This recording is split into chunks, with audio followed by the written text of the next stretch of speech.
Hello, this is Brian J. talking about the Claudia Gadelha versus Jessica Andrade fight. And what a shocking result. That was shocking. I think 90, maybe 95% of us MMA fans or fans of women's MMA, we thought that Claudia Gadelha was going to beat Jessica Andrade, maybe beat her standing up. But, Claudia, she gassed out again.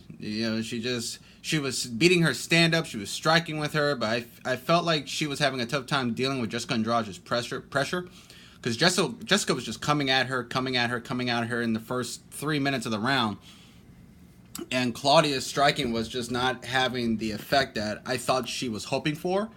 Maybe she was hoping for her punches, her strikes to have more of an effect on Jessica, but Jessica just kept coming forward, and then Claudia tried to take her to the ground and overpower her.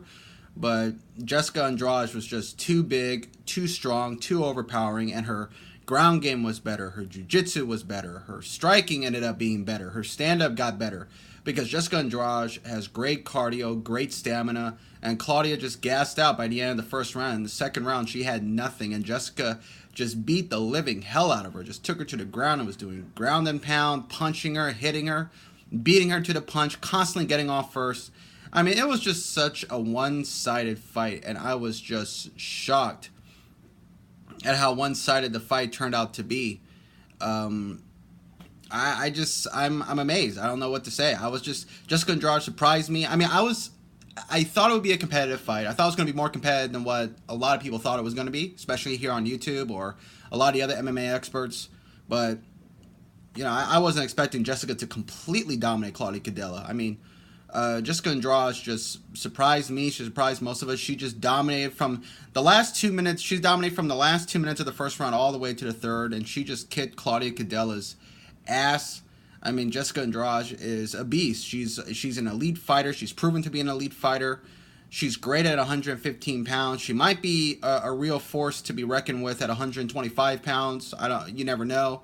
But I think when Joanna, if she beats Rose Namajunas on November 4th at UFC 215 and then defends her belt and maybe breaks the title defense record in March, I think Joanna's going to move up to 125, and I think Jessica Andrade might fight Cynthia Calvillo or Carla Esparza for the UFC title at strawweight next summer.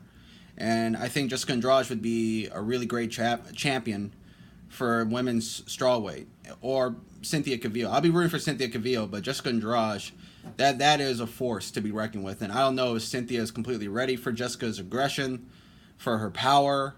I don't know what Cynthia is going to do, because I don't even think Cynthia could overpower Jessica on the ground. She might be able to outland her on the stand-up. She might be able to outstrike her, but I don't know if she'll be able to overpower her. So you never know, but Jessica Andrade, she proved everybody wrong. She kicked Claudia's ass, and that's all I have to say. I mean, she was amazing. So mad props to Jessica Andrade. I think I've always been a fan of hers, but now I'm more of a fan because she completely proved me wrong. And Claudia has to go back to the drawing board, and she'll be back next year, and hopefully she'll be better. She's got to work on that cardio. Apparently, training in America didn't help her any. Leaving Brazil didn't help her any. And Jessica Andrade just, she beat her. She dominated her, and she proved that Brazil, at least her training camp in Brazil was a lot better. But props to Jessica Andrade. Congratulations. She won. She proved me wrong. She proved everybody wrong. And this is Brian J. signing off.